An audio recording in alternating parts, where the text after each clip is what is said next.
Hi, I'm Bill Corcoran Jr., and I'm your host for the On the Stacks podcast. Today, I'm chatting with Nick Duvall, owner of Duvall Leatherwork. What's up, podcast? Episode 22. Welcome to the On the Stacks podcast. Nick, how are you today? Good. How are you, Bill? I'm good. Thanks for coming in. By the way, I have to ask, because one of my coworkers before you got here, we were talking about it, and I don't even know if I actually know the correct pronunciation of your last name. I say Duvall. It is Duvall. Okay. It's not Duval.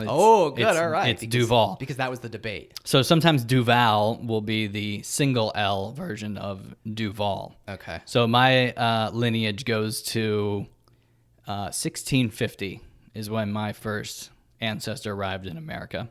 Okay. And then through that person, I'm related to Robert Duvall, the actor.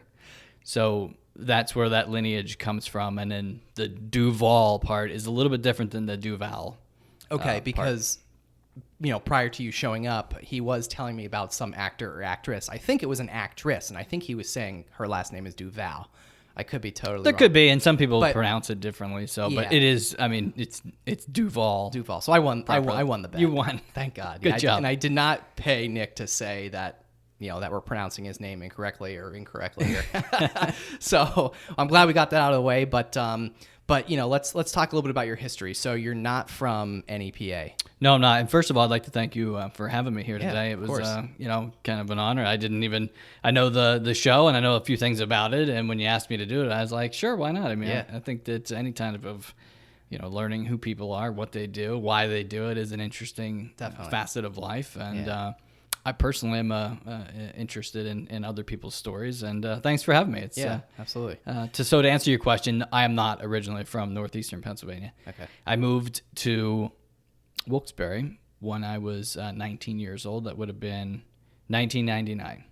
I moved here. I went to college at Penn State Wilkes-barre. Land surveying was my major. I had taken forestry in the Penn State system, and I liked land surveying, and so I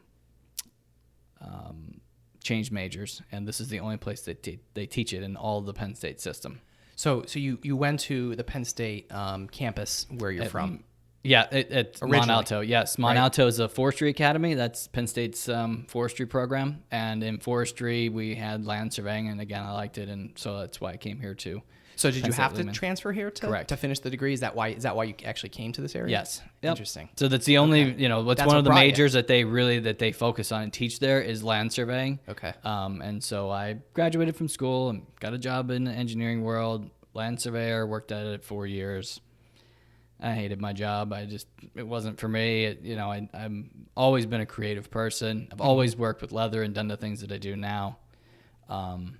And at the ripe age of 25, I just straight quit my job, started my business in the basement of my house, January 1st, 2005. And that was 15 or 16 years ago by now. So how did it start as a kid? I think, I've read a little bit about you that you've always kind of been doing this type of work with leather. So when I was a child, my father had some leatherworking tools. In the 60s and 70s, it was popular for people to tool leather and make kits and little trinklety things and homemade bags and stuff like that. Kind of hippie stuff, that was just a popular thing to do. So he gave me some of his tools. And it wasn't anything that I'm running a business off of. I mean, these are literally hobbyist tools. And so at the ripe age of 8, 9, 10, 11, 12 years old, I had a huge interest in just anything to do with the outdoors, the woods, Indians, everything that kids, love to do. I don't know about kids today, but when we were kids, at least back that then. was everything, man. The cap guns and everything cool then was what I was into. And so, I used to just make little trinklety things and everything. It just looked stupid, and it was like a hobby of mine. There was also a leather tannery in the town where I grew up too, Mercersburg, Pennsylvania. I actually grew up outside of town. We were about 5 miles out into the country. And there was a leather tannery in the town, and they operated until I think the mid-90s, I think. So once in a while I would have some access to pieces of leather. my father would know somebody that worked there and, this and that. And so once in a while I would get some leather, and then I would save up my money and buy something. That was like back in the day, we used to look in the catalog and like call it in and like order it. And and it just kept progressing and progressing. And then I went to school. And while I was in school, I've always had an interest, again, in history and things of that nature. And I had a friend of mine whose father was a saddler, and we used to work with leather and different applications versus just hobby. And my original intent of my business was military reproductions. So for about the first 10 years of my business, I would say, maybe just a little bit less, I focused exclusively on 19th century military equipment. So the buyers of this would be military, living history interpretation stuff, museums, and then on some level reenactors as well too. The museum system nowadays is more focused on really high-end reproductions versus real artifacts. So if you go into a museum and you see George Washington sitting on a horse, and he has his entire military uniform on, and he has maybe a sword and some other pieces and parts and pieces that go with it, it's all reproduction. Nothing of it is real. Well, someone has to make that stuff. Sure. Someone has to do the research. Someone has to understand how it's made, the techniques, the this, the that. And I was one of those people. Like, I focused on examining artifacts all the time. I mean, wow. I have my library of artifact research just in leather goods manufactured for military use from early 1800s up until about the Indian Wars, 1870s, is like, there are very few people who know more about that stuff than myself. Just the gear, not the uniforms. I mean, the guns obviously go with it, but There's a lot of parts and pieces that go with a moving soldier. And I've been in private collections, government collections, I mean, all kinds of places to examine artifacts to be reproduced to the, number of stitches by hand sewn in individual panels and pieces of how things go together. Very, very, very complex, detailed stuff. Wow. So I had my business and started in the basement of my house, as I said before. I worked there for about approximately maybe a year. And I bought our building, our shop in Kingston. And I started my business. And that's exactly when the financial crisis, 2007 and 2008, hit. And looking back on it now, compared to coronavirus, scares, I think that was much worse. People were very frightened about like just having their homes foreclosed on, and like the stock market was out of control. Gasoline was like $4 a gallon. I mean, like it was very much more out of control than it is now. Like, this is a virus, no one can see it. Like, they hear people get sick. I don't know anybody sick. It's a very little bit different.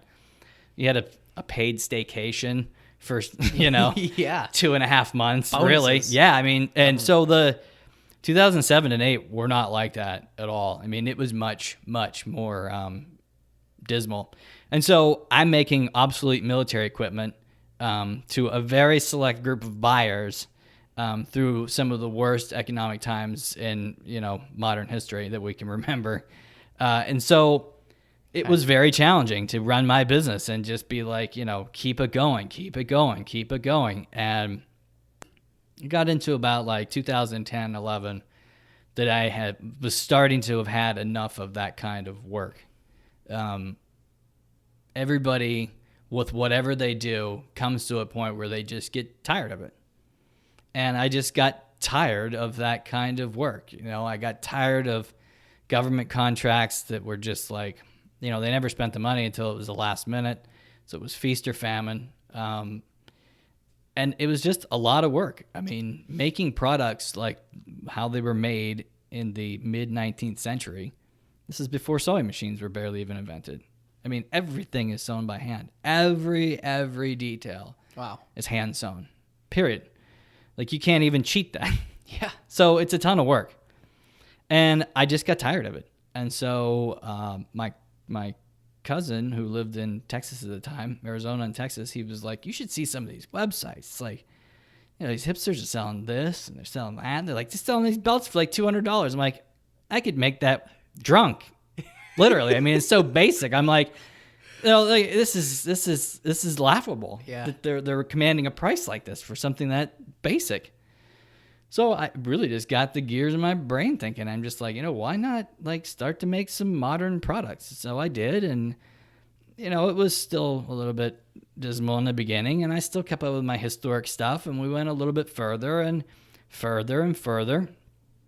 And I was starting to get a line of products, mostly men's things, belts, wallets, and we sold in our Kingston store and on our website. I mean, I've had a website for as long as I've been in business. And it got to the point where I just did not need to do historic work anymore.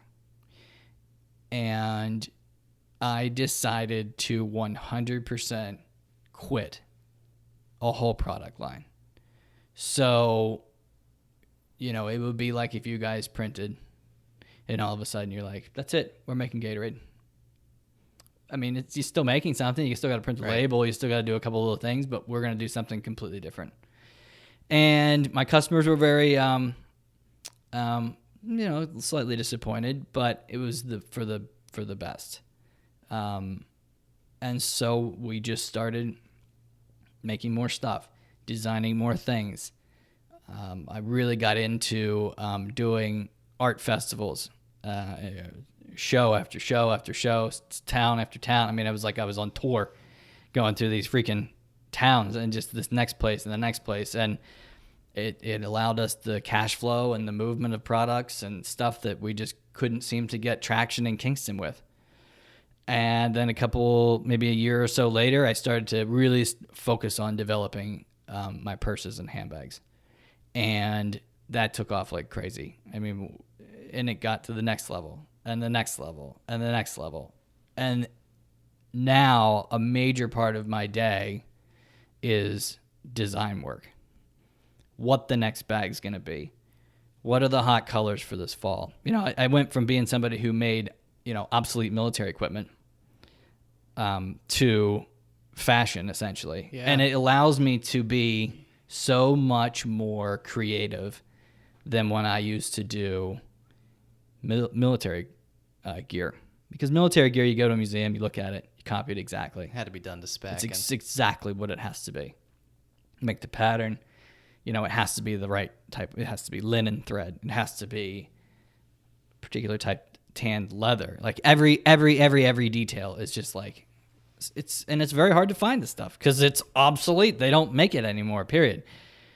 Bags, wallets. I mean, it's like I had free reign. It's like I was born again. Like my whole product line was just waiting to go. That's crazy. I've known you for a number of years now, and I had no idea that that's how you started. Yeah, honestly. So let's talk about the fact that what happened in that time period. It's such a bizarre product line to get into, but what it did is it made my technique amazing. Like I can my technique and craftsmanship, which most people will never experience because I'm just not going to do it again. I don't need to. But like when I see really poorly sewn products or like things that are like handmade, I'm like, that is so not. It's just thrown together, and my technique is the way it is because I learned from people that's their only technique was a particular way. Mid-19th century leatherworking techniques. Now, it doesn't convey to bags, and it doesn't convey to a wallet. But what it does do is it says, hey, when you look at these stitches, there's a particular distance that they are off of the edge. And it's not too far, and it's not too close. It's just like, it's a nice look. And those are the things that when you look at old stuff, anything, it could be an old printing press or old, like, a car.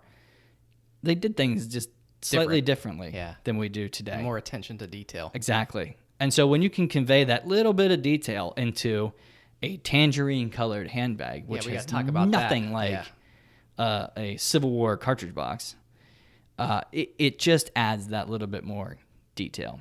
Yeah.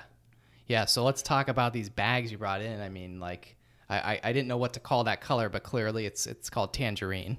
Tangerine and turquoise. And turquoise. Okay, Yeah. well, so by the way, I'm going to have to hide these photos and everything about this podcast from my wife. Yeah. Because she loves that color. I'm my I'm husband's worst nightmare when it comes to spending money on bags. Yeah, this was a poor decision on my part having you in.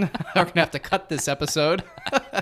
I'm kidding, of course, but no, so tell me about these two bags. You got the tangerine and the turquoise. Like, how and why did you come up with these colors, these patterns? Like, Yep. how did this happen? So we have to go back to the original designing aspect. And the smell too, by the way, is absolutely amazing. It I is know everyone listening right now can't smell them, but everyone is subconsciously smelling leather as we're saying this, because this podcast studio right now just literally smells like pure leather. It's amazing. No one has ever walked into my store and said that it smells disgusting. How could it's they? It's always just like, even the mailman, like every day, he's like, God, he's like, this is my favorite stop of the day. That's probably his favorite place to go. Yep.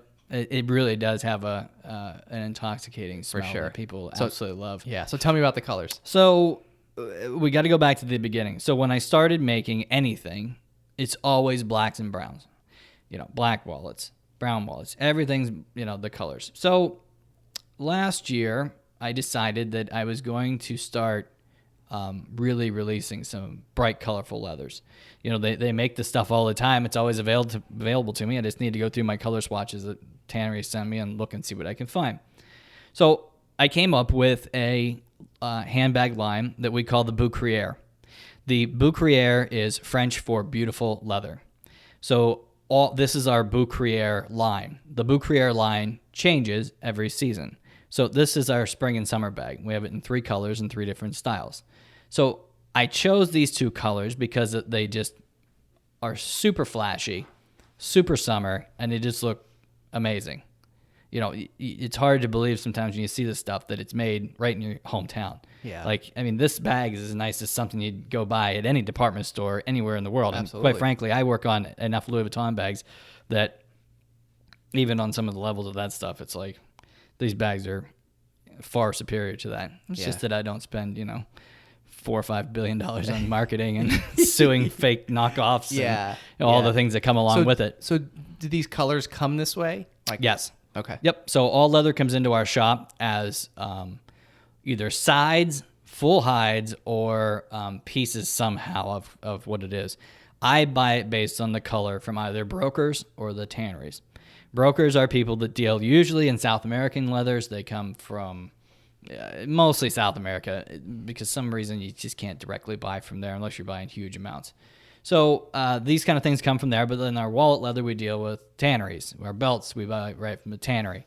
So this leather comes to us whatever color. I decide that we don't have to have a custom color. It's just swatches of stuff that they already manufacture and produce. It takes about 10 and a half hours to make one of these bags. Wow. Just one. So it's Who makes them all? You? Myself, I do work still on making things. Okay. And then I have 6 employees too. So they're in levels of all different kinds of stages Skill. and skill Sure. levels. But I typically oversee most like heavy duty production like that. Okay. Other stuff we make that, I've already designed it. I've already figured out all the details of how it is, and I let them roll with it on a daily basis. Wow, it's incredible. It Thank really you. is. Thank you very much. Yeah, and it shows in your passion for it. I mean, it obviously shows in the quality of the work, and it's just really, really, really cool. Thank you very much. We do a good job, and it's a unique thing, and we're very proud to make our products right in Kinston, Pennsylvania. So just real quick, just run through the handful of products that you offer. We make men's wallets, ladies' wallets, men's belts, duffel bag, or not duffel bags, but like a gym bag size, messenger bags, handbags, tote bags, all kinds of stuff in between, little knickknacks, novelty. I mean, we even sell hats that have leather patches on them that we, come from production of something else. But our main product that we produce are wallets, men's wallets and handbags. I mean, those are just huge sellers for us. Yeah. And I read this quote, I think, on your website. It says, if you're looking for a belt, take your time, pick the right one. This might be the last belt you ever buy. Could be, because it lasts so long. Yeah. I mean, all of the things, when we make them, it's durable. It's meant to be, the quality of the product comes first, and then the price tag. So I make it to the best possible specs that I can, and then it's priced. Well, most of the world is not done like that. It's made based on how cheap it can be made, and then it's manufactured. So, I go backwards a little bit. And again, that's what happens. You get a belt that you're going to get sick of before you wear it out. Yeah. Yeah. Yeah. So, I mean, clearly, the life span of your products are much longer than most. Absolutely. And you're buying a piece of our time too. I mean, when you buy that handbag, you're buying 10 and a half hours of my life or someone's life that made that. I mean, I've never thought once about this T-shirt. Someone in Bangladesh sat in a factory and made this all day, and I've never thought about that. But when I break it down to you and say that took me 10 and a half hours of my life to sit there and make that so that you can carry it on your arm, that's a little bit different, right? Yeah, it's a little profound, and it's like, oh, that's pretty cool, actually. Yeah. So you're really owning a piece of a craftsman, but also an artist. Yeah. Yeah. That's wild. I think most people, and including myself, I mean, I don't think I ever would have guessed that. I mean, I knew, it took a considerable amount of time, but yeah, lots of time. I mean, just think about every little stitch around each one of those raindrops is, it's done on a sewing machine, but it's still, you mess one up, it's the whole piece of leather is screwed up. It's, back to game one. You have to be a really strong sewer to work on stuff like that. Wow. Interesting. So your products, you guys sell on your website. Yep. You guys also you have the store on Wyoming Ave in Kingston. Yep. And you also do like wholesale work? We do not. We used to do quite a bit of that kind of stuff. Last year it got to it wasn't a bad thing. It was just we had to rein in what we do. And, I just had to bring it all together into our own store to bring people in so that we could function on a better level. Less accounting, less trying to figure out what's selling in one place or another and this and that. The website has been a good seller for us. It's actually kind of picked up a little bit, and I've been doing a tremendous amount of SEO work on it myself. But the store is still, believe it or not, in Kingston, Pennsylvania, I mean, people stop in and shop. Even during pandemic. I mean, have you been open the whole time? Were you able? No, we closed from March 19th, I think was our last day, and then we reopened June 1st. Okay. I mean, there was a little bit of web traffic, but it was so minor it wasn't even. So you do more retail walk-ins? Yeah. Than web? Yeah, and we also do repair work too. So we repair all kinds of bags and things of that nature. But it's just a nice little robust business. There's nothing like it around. Really. I couldn't even name another store. It's super unique. I mean, in today's world of stuff, everything's, I mean, if you're not unique, you're just, really just an Amazon product at that point. That's just like, how cheap can I get it? It's a race to zero. Yeah. Race to the bottom. It's always and I'm not in that world. I mean, that's not what I do. You're getting something that's a little bit different than the, the typical rat race things you buy online. Yeah. Wow. But I have to compete with selling online too. I mean, that's a very challenging world to how so to sell in.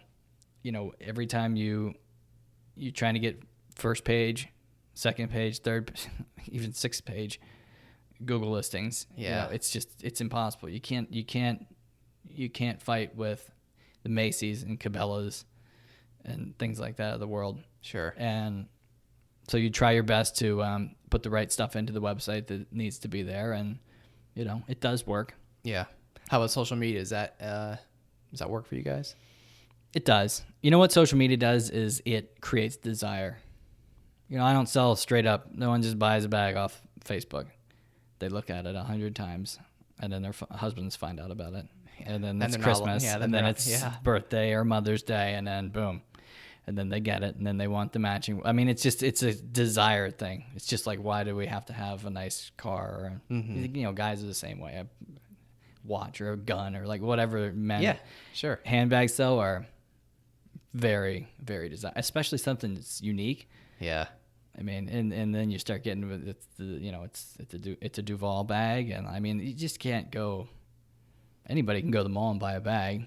That's next level, you know. And they're the beginning of the bell curve kind of people too. You know, they're the people that are like, because it's a new thing and it's like it's not quite trendy yet, and so that's my whole angle of stuff is that it's super unique, it's super limited too. You can only get them seasonally. And so how do you decide on these things? Like where do you get like inspiration for you know, new bags, new designs, things like that? First of all, now that you're in the fashion world, I know, right?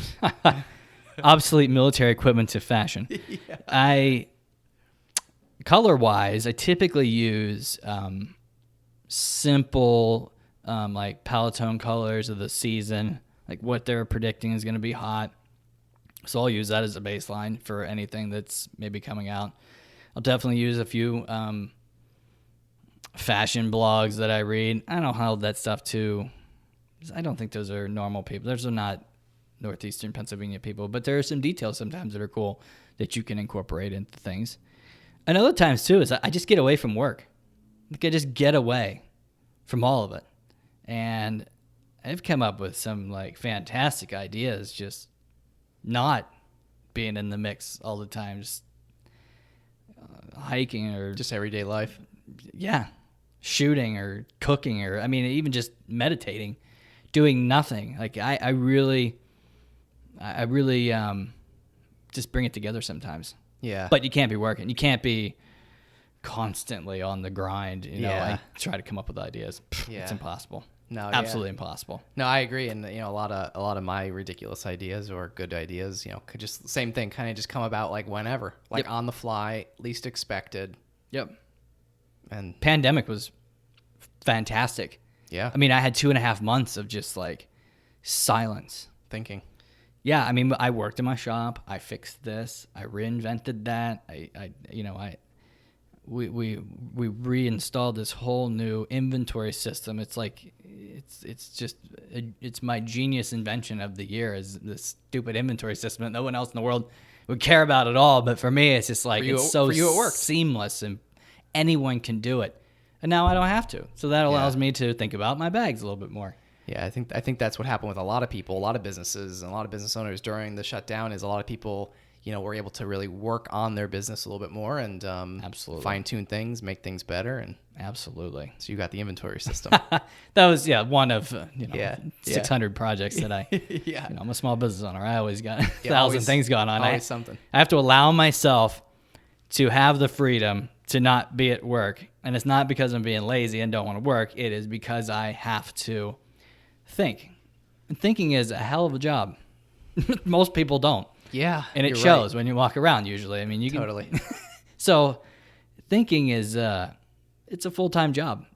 And I mean, I'm sure you go through the same thing. There's times when you're really in depth and thought in something and you're just drained. Yeah. It's like you poured concrete all day, but you didn't do anything except just think. Yeah. It's unreal. Yeah. You know? Yeah. So being, you know, you've been here for a number of years, obviously. What was it, 19?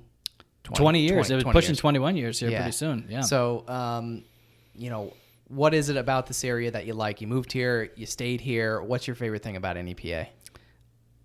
Favorite thing about Northeastern Pennsylvania?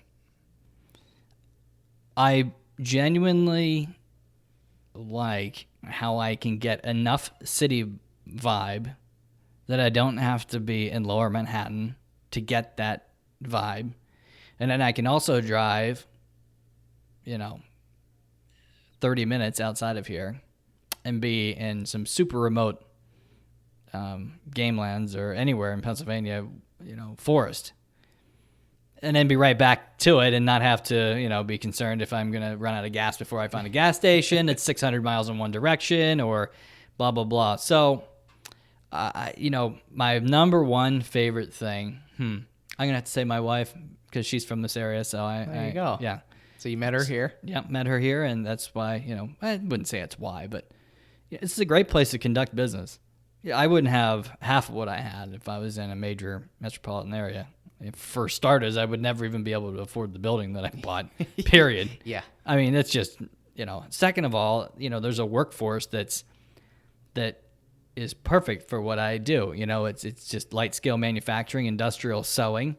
There's not a core group of industrial sewing, but if you find the right person, you can mold them into being a industrial sewer, which is something no one does industrial sewing. I mean, that's like, but everything you have on was sewn in a factory by someone at a sewing machine. So there's plenty of opportunity for hiring and expanding and just running a business. We have all the right infrastructure.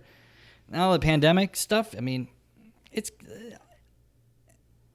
the internet will crash this winter from online holiday sales. Yeah. I'm making the prediction right now. I mean, it's ridiculous to make a statement like that, but it's going to be so epic this year that it's perfect. It's low cost of operations, and you box it up, you make it here, you box it up, and you ship it to somewhere in the world. Yeah. And I don't have to worry about water supply issues, and my whole entire workforce has to make like $100,000 a year to pay off their 16 years of college, and then they aren't going into that field. And when I traveled quite a bit in the past 5 years with doing shows and things like that, so I've been all over the place as far as like New York, New Jersey, Connecticut, Massachusetts, Pennsylvania, Maryland, Virginia, like all those kind of places. And you go to some really nice towns and cities. I don't think that I could afford to operate my business in a place like that. So, other than my wife being a part of like why I really like this area, it really is nice for my business, period. Yeah, definitely. So, yeah. I'm sure you probably see some benefits in that as well too, and operating a business. Yeah. We're able to be much more competitive, than, like you said, how could you afford a building like this? Go to Houston, Texas, and try to buy this building. Forget it. Yeah, exactly. I mean, you'd be bankrupted before you even start. Yeah. So it is nice that we have these, areas that we can function. Yeah. And you used to live right down the road a long time ago from the studio. Yeah. When you first moved here. Yeah, when I first moved here, it was North Washington Street. Was there a story to this? Before we started, we were talking about. Well, I used to drive by here all the time, and this was kind of a dumpy building. And yeah, before I remember you guys all painted it up nice and did the stucco work, and I was like, oh. And back then I had what would I ever have printed in my life? I didn't even know what. Yeah. I was just a dumb hick from the woods. So, but yeah, there was that aspect. I remember the brewery too. Like when I first moved here, like there was like a smell. You'd smell like, I guess they were probably like cooking the mash or something like that. And they used to do it at nighttime because they'd always have like a bready smell to it. Yep. Yeah, I thought that was pretty cool. Yeah, I smell it from time to time, like in the mornings coming in. Yeah. That was always super cool. And it was just my first experience living in a city, like most people think this place is like, oh, it's not a city. Well, it's like, well, let me tell you what, where I'm from is like nowhere. I mean, and this is a city, period. Yeah. And it might not be, Austin or Houston or something like that, but it's definitely, it's enough of a city for me at least to get my city vibe from. Yeah. Well, that's cool. No, I'm glad you enjoyed here, and I think you have an awesome business and a thank you very really, much. Really cool story. And like I said, the first half of the story I did not know. Yeah, it's pretty deep. And the other detail that you don't know probably about me is that I was the lead singer of a band for 10 years too. Okay. And that was a big part of why I stayed here as well too. So we were in a touring band, a heavy metal band. I did not know. Yeah, and that was a major part of my whole time frame. So it was like early 2000s, talking about like, we would often play with Breaking Benjamin, and Lifer was a big band that was around during that time, and we were like the next band behind that kind of, but much more heavy. And 10 years of that, and it gave me all kinds of confidence to run my business, and What did you learn from that? Well, I was the lead singer, and so the ability to literally have no stage fright, it doesn't matter if it's in front of 12 people or 5,000 people, it's just get it done. You know what I mean? Being that confidence to lead a group of people, to make music and to play in front of other people, and have interaction with those people. I mean, the last or second to last album, we charted top 200 Billboard albums for 2 weeks. So, I mean, that means nothing today. Absolutely nothing. But that's pretty impressive for some, for podunk kids from, Wilkes-Barre, Pennsylvania, and a heavy metal band to do something like that. Definitely. So what gave you the confidence? Was it just I have no idea. It's just that thing that just it just clicked. Okay. It just clicked. Experience? Not even really. You just once I had been in several other bands throughout my career till that point, and all the guys that were in the band with me were in several bands and things of that nature. And once we clicked as people and started making music, dude, it's just awesome. I mean, it's like making the greatest business deal you ever. I mean, every time you play. Don't get me wrong. There'd be shitty nights that you'd play places and you're just like, ugh. But then there's other times where it's like, you get super awesome opportunities open up for some, rather big name band, and you're going to play in front of a couple thousand people that night. I mean, that stuff is that's legit, and you're traveling and you're doing this and that. I mean, we released, 4 albums maybe. And, even to see the stuff on iTunes to this day is like, that's kind of cool, But I was finished. When we were done, I was finished, period. I boxed it up, put it on a shelf. I only talk about it once in a while. It's not it's not like I'm embarrassed by it or anything. It's just, it's just done. Sure. Piece of history. Yeah. Just like even making historic stuff. It's a piece of history. It's over. Like people ask me to make stuff. I'm like, no. Yeah. And here I was before the podcast started, I'm telling you how to use this mic properly. And you're probably thinking this dumbass has no idea. It's okay. I was I've been in front of a microphone for a long, long time. Yeah. No, but I didn't know that. I didn't know that part of your life, and it's just kind of funny, so obviously you've been in front of a mic before. So many, many times. And photography too. Tons and tons of photography. That's really cool. So I mean, it's a part of my life that, it's, I'm glad I did it. I don't think that it's even a thing you could do anymore. I don't think that live music is even a fraction of what it is. And even when we were playing, you could just tell that the whole vibe of that stuff is just coming to an end. Music is a very odd way to make money. I don't know how anyone does, quite frankly. And I'm glad that I'm done with it. I mean, I couldn't imagine being a touring artist and have to right now. Yeah. What are we going to do? That's how I make my money, and it's coronavirus. And even if they say it is safe to go to a concert, I'm not going to a concert. I mean, talk about just asking to get possibly infected with something. Yeah. So, you just don't know. Exactly. You don't know. And if that's how you make money for a living, that's got to be it's a little scary. Challenging. On top of the fact, too, that anyone can download your stuff. On top of the fact that you have an attention span for music of one song, if even that. And, the creativity level it's just over. It's just a medium that's you can only beat a dead horse to death so long. And, but so that's my other part of my life of to getting me to this chair right now. Yeah, so tangerine and turquoise bags. Yeah. And of course the brown too. The brown is very nice. Not that I'm knocking the brown. I love the brown too. That bag is badass, man. And when you carry it, you're even more of a badass. Cause and I have a black version of it too. I have both personally. I like the brown. I like the brown too. I use the black as my shooting bag. It has all of my stuff when I go to the range in it, and that's pretty badass too. So in its own right. But yeah, when you travel with a bag like that, it's pretty legit. You mean a business. Oh, yeah. That's no JanSport backpack. No, it is not. It definitely is not. So it's not your Adidas duffel bag from the 90s. And when you wear a suit or you wear nice clothes and people travel and I see them with a backpack, I'm like, come on. Yeah. Really? Yeah. You're wearing a suit and a backpack? I mean, to each their own, but yeah. And hey, JanSports were a thing, I guess, at one point. I think they still kind of are. Yeah, I think they really are. And the LL Bean bag too. Remember that was that was super popular. I always wanted one and never happened in my world. Yeah. Maybe I'll go home tonight and buy one for myself. There you go. Put bricks or something in it and carry it around. All right. Well, I think that about does it. Cool. Nick Duvall, not Duvall. Yes, Duvall. Nick Duvall. Yeah, Nick Duvall. DuvallLeatherwork.com and retail storefront, Wyoming Ave in Kingston.